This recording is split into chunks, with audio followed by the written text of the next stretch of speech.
Hi, I'm Tom Holladay, and this is a quick video to encourage you to pick up the book, putting it together again when it's all fallen apart. I know I'm prejudiced. I was the writer of the book, but I got to tell you that this book actually is one of my life messages. I've been in some ways writing this book for the last 30 years because it was about 30 years ago that my wife Shondell and I went through a flood that destroyed our home, that destroyed the church we were pastoring in at the time, that destroyed a lot of our community, many of our members' homes, and had to begin to teach that church about what it meant to rebuild, had to begin to learn ourselves about what it meant to rebuild in life.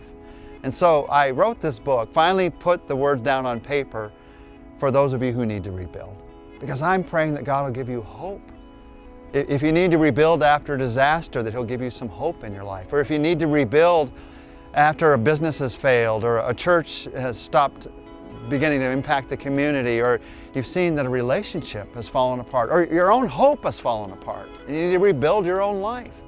There are some principles that are in the book of Nehemiah in the Old Testament that God will use, I pray, in your life to help you to begin to find hope as you rebuild. Let me just share with you a little bit about what we're going to talk about in the 7 chapters. We're going to talk about where to find the strength to start when you can't find the strength to start.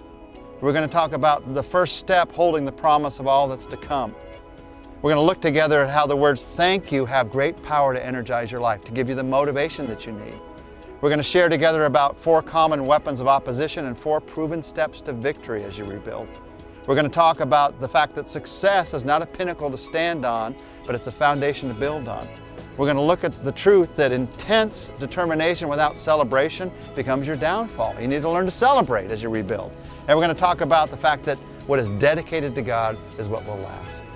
So my hope is that you'll pick up the book, maybe for yourself, maybe for somebody that you love, and that you'll read it, and then as you read it, that God will use it to bring you that greatest of gifts, to bring you hope.